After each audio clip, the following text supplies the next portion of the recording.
Estás escuchando al pastor Richard García de Ministerio Gracia. Que este mensaje pueda bendecir tu vida donde quiera que estés. Espera cada lunes un nuevo episodio.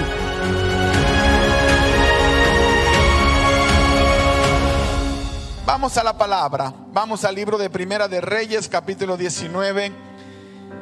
Y leamos lo que tiene Dios para nosotros. Capítulo 19, Primera de Reyes, comenzando con el versículo 19 también.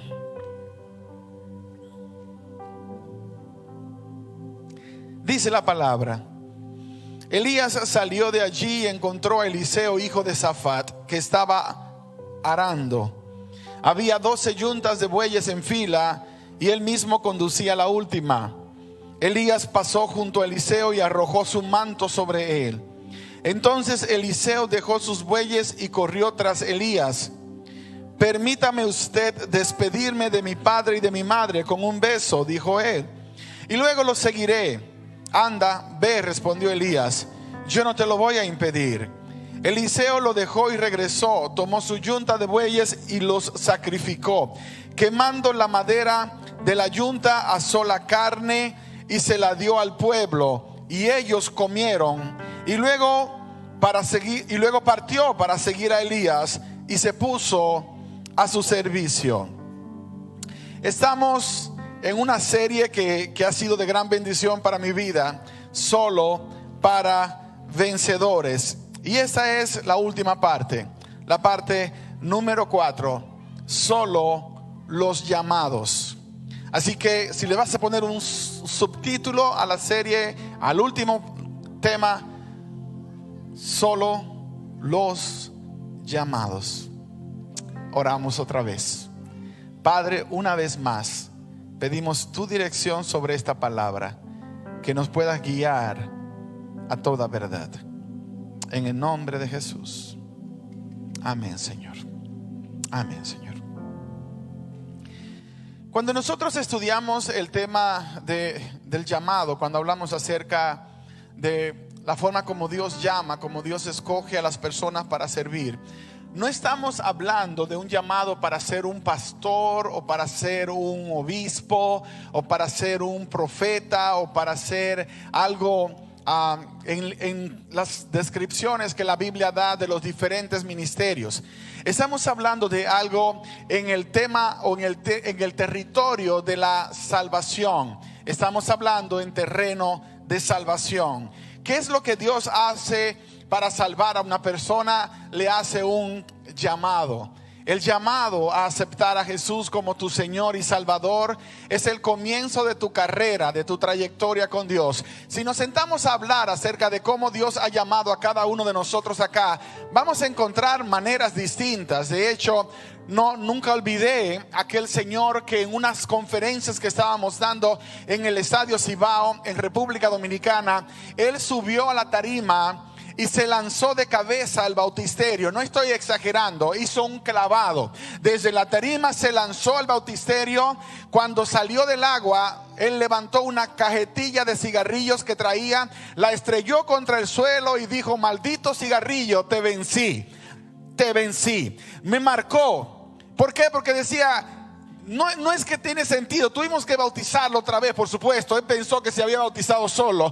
Él se tiró, entró al agua y pensó que él se había autobautizado. Le dijimos: no puedes autobautizarte, viejo, venga, lo vamos a meter por segunda vez. Algunos Dios los ha metido 2 veces en el agua. Hay otros de ustedes que han pasado 3 veces por el agua. Y algunos de ustedes ya parecen peces de tanto tiempo que han pasado en el agua. Y cuando hablo de eso, hablo de que se bautizaron, se rebautizaron, se remojaron, se requete remojaron después, cuando la verdad, el único bautismo que cuenta es el primero que hiciste creyendo de todo corazón. Porque algunas personas han sido bautizadas no creyendo. Hay personas que se han bautizado porque el primo se bautizó. Oh, that's cool, mi primo se bautizó, yo me quiero bautizar. Hay otros que se han bautizado porque dicen: quiero salir del tipo que me viene a dar los estudios bíblicos, así que si me bautizo ya no regresa para mi casa y me puedo liberar. Hay gente que se ha bautizado por miedo a perderse. Me quiero bautizar porque no me quiero perder, no quiero ir al infierno, no quiero que me vayan a quemar como chicharrón al final de la historia de la humanidad. No, es totalmente equivocado. La única razón válida para que tú le puedas entregar tu vida a Jesús es cuando tú dices de corazón que crees en Él. Yo creo en Jesús como mi Señor y mi Salvador. Entonces el bautismo sella un convenio entre ustedes dos. De lo contrario, es como un matrimonio que no tiene compromiso ninguno de permanecer. Vamos a casarnos porque quiero sacarte de la casa de tus viejos y ya luego nos vamos cada uno por su camino. Son muy pocos casos. De hecho, hay una pastora amiga que se casó de esa manera. Le dijo: me caso contigo, no te amo, no quiero realmente una relación contigo, pero me sacas de mi casa.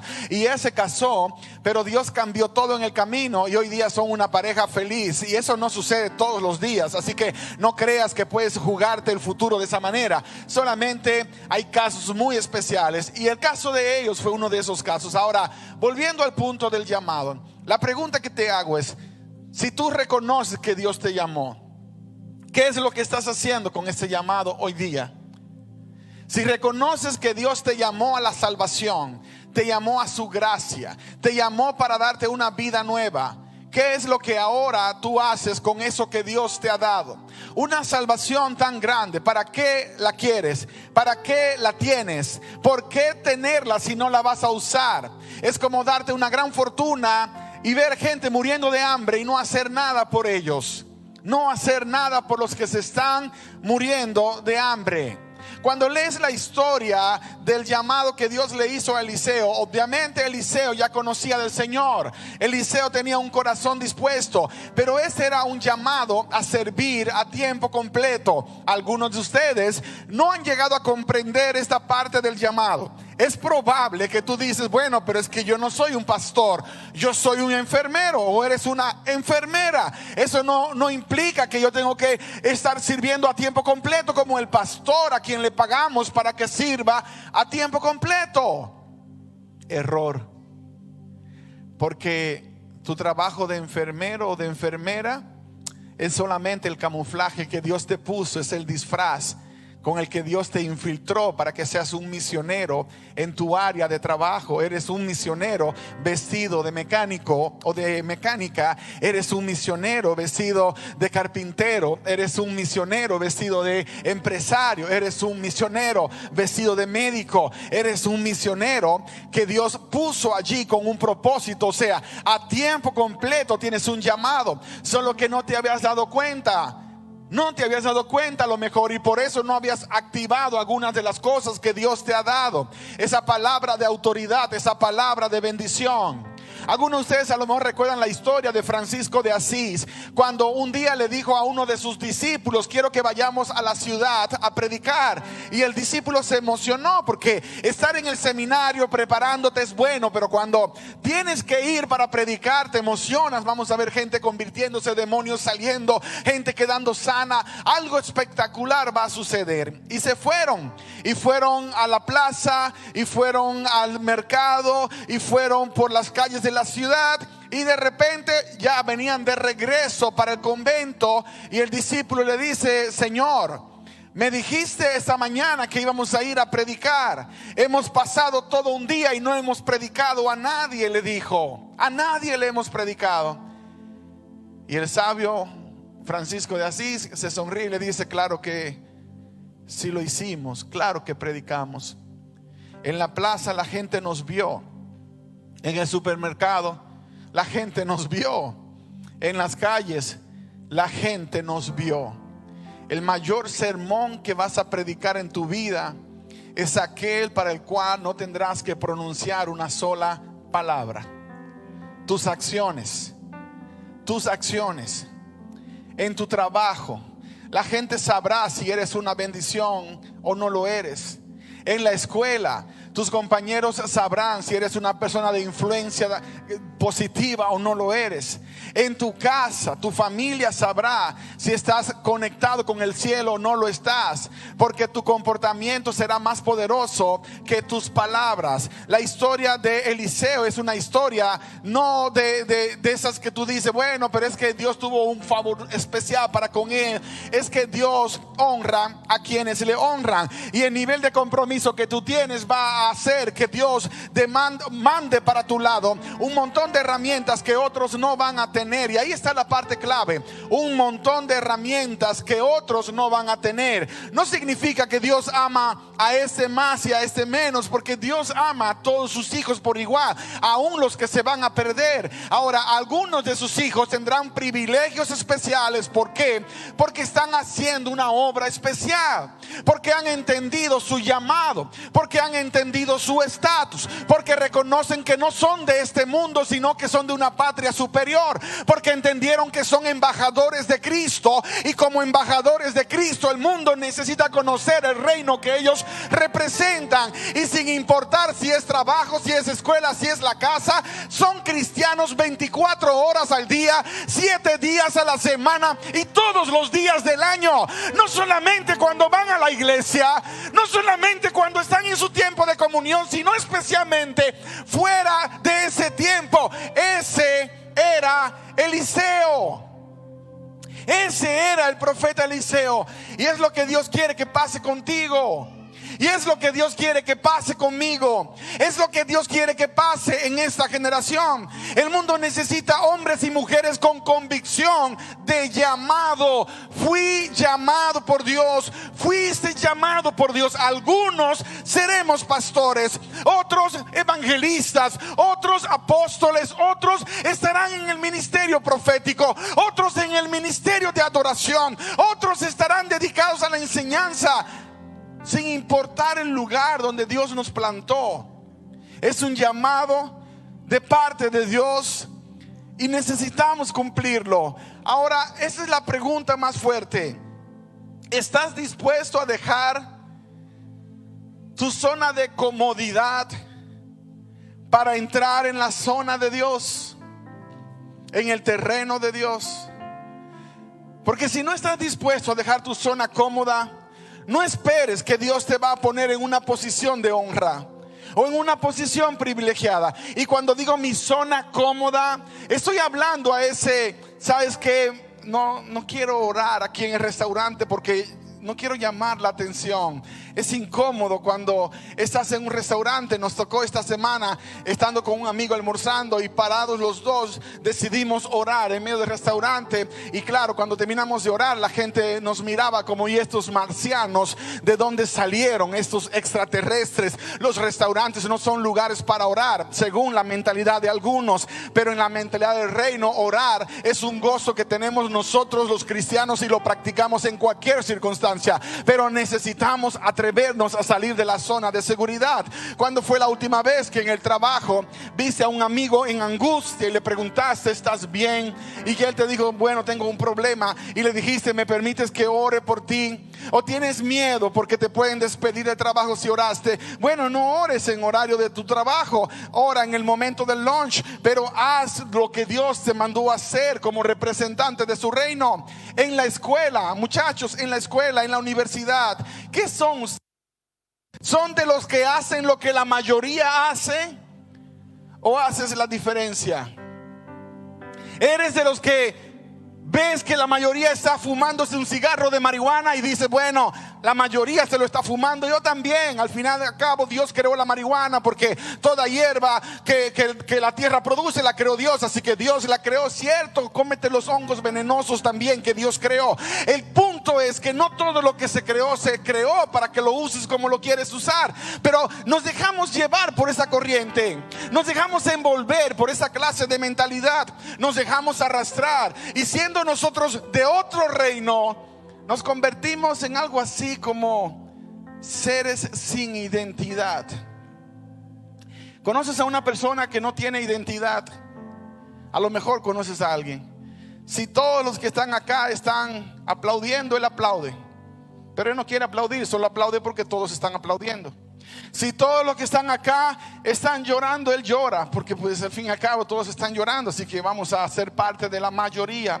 Si los demás están sonriéndose, Él se sonríe. ¿Ha visto usted gente que a veces usted hace un chiste que ellos no entendieron para nada y ellos se explotan de la risa porque los demás estaban riendo, y luego le preguntan, ¿tú entendiste el chiste? No, pero como los demás estaban riendo, entonces pues había que reírse también. Me tocó, y es la parte de no ser hipócrita. Es súper importante que seas transparente en eso.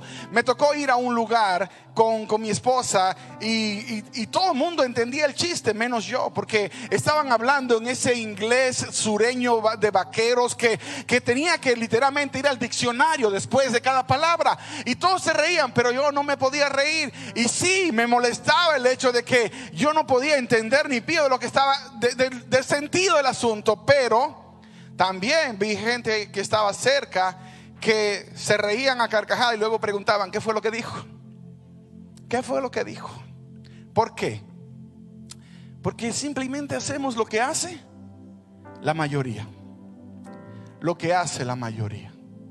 ¿Qué es lo que la mayoría está haciendo en este momento? ¿Qué es lo que la mayoría está publicando en este momento? ¿Qué es lo que la mayoría está promoviendo en este momento?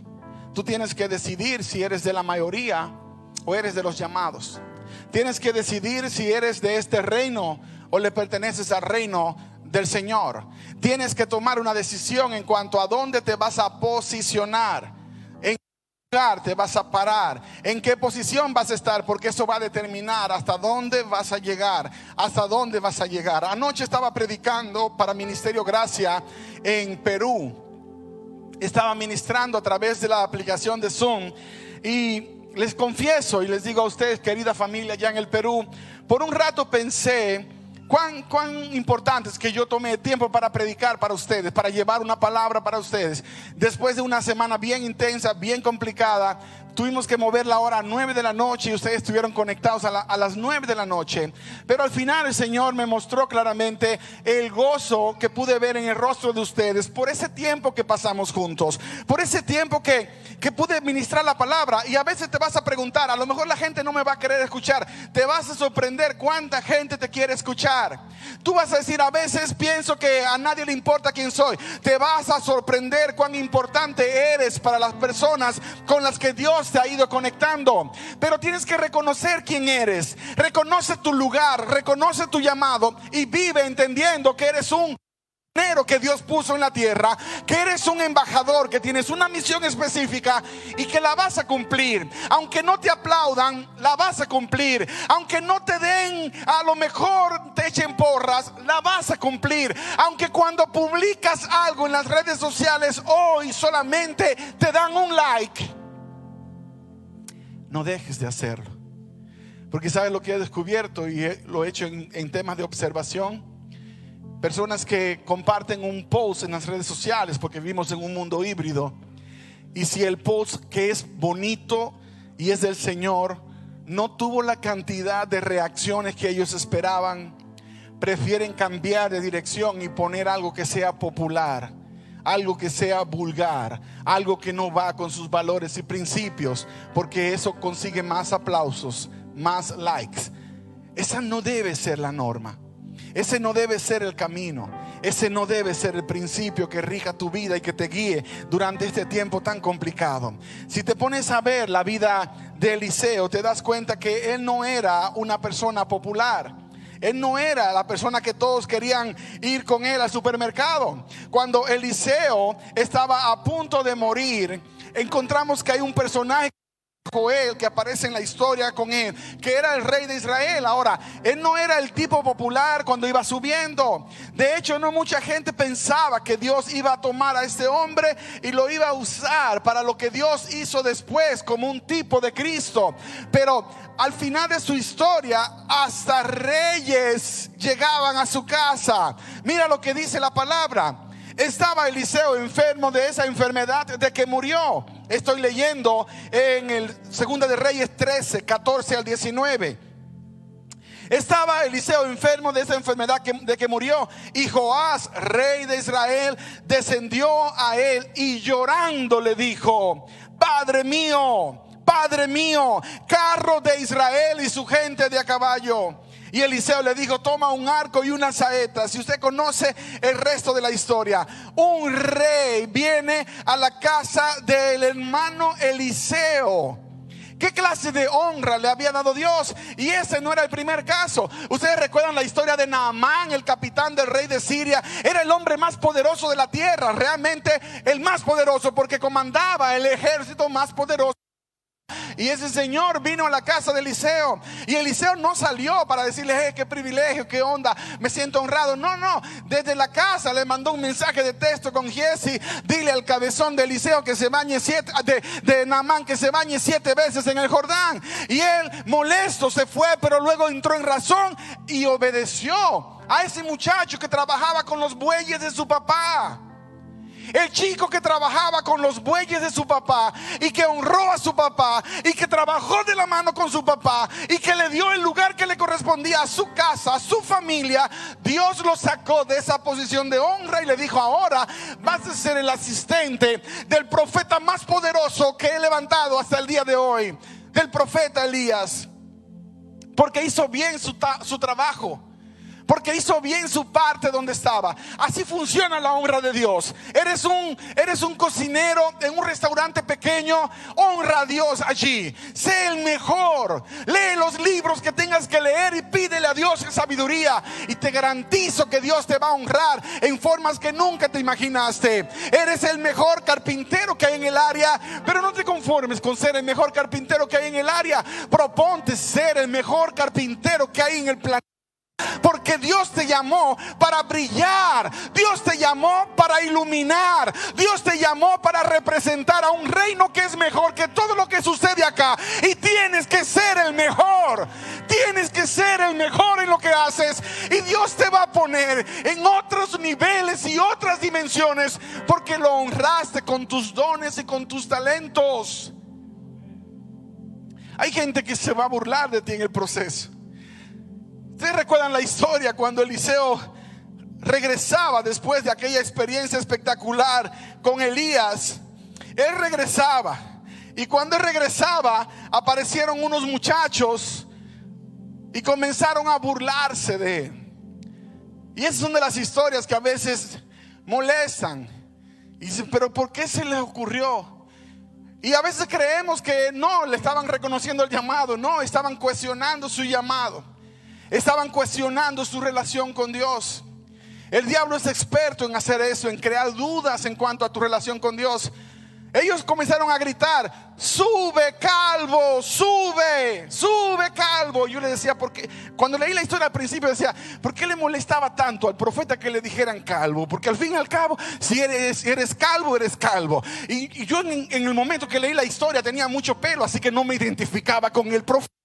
Y de repente pasa el tiempo y se te cae la melena también. Y ahora dice: no, un desgraciado me dice calvo, y capaz que pido lo mismo. Pido que vengan 30 osos y los devoren, porque en el proceso te molesta. No sé cuántos de ustedes están perdiendo el pelo acá, pero les voy a dar una terapia buena para que se preparen para cuando llegue el momento. Lo primero es la etapa de la negación. Te miras en el espejo y de repente la esposa te dice: amor, tienes un clarito por acá atrás. Y dice: que claro ni claro, mi cráneo siempre ha sido claro, así que no tiene nada que ver. Y de repente tú ya resolviste el problema. Así me pasaba, me dice: no estoy viendo el pelo, es que tengo el cráneo claro, porque mi pelo es un poco más rubio abajo. Toda la explicación del planeta para justificar. Luego un día una amiga que era dermatóloga especialista me mira y me dice: pastor, estás perdiendo el pelo. ¿Cómo va a ser, doctora? Me dio angustia. ¿Cómo va a ser que usted esté diciendo que estoy perdiendo el pelo? Sí, lo estás perdiendo, pero te voy a recomendar esto para que lo uses. Y comenzó la lucha por mantener la cabellera, la lucha por mantener la melena. Y luego de repente comenzó todo el proceso. Algunos de ustedes recuerdan la historia famosa del moco de gorila. Pero todo el cuento es que se cayó el pelo. Se cayó el pelo. Entonces llega la etapa donde dice: ¿ahora qué haces? Y ustedes me recuerdan algunos hace unos 6 años atrás que miraban que yo todavía me peinaba hacia atrás con el poco pelo que quedaba en el centro.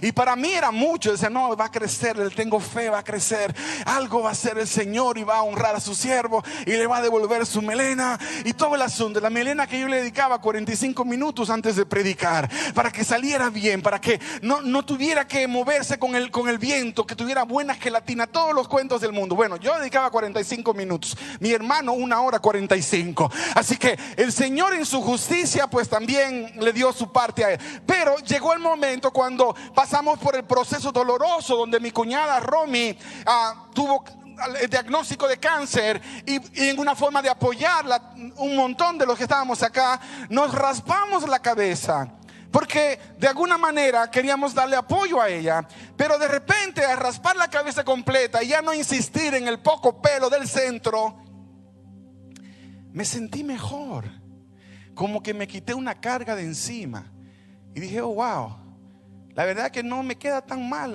el look ese así sin pelo.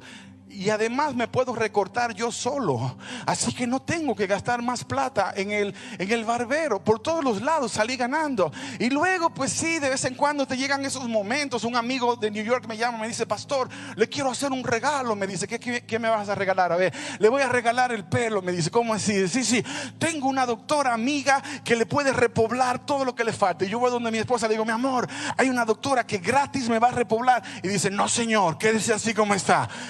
Quédese así, pero me van a poner pelo. No importa, se ve mejor así. ¿No será que me estás cuidando de otras cosas? No, se ve mejor así, me dijo.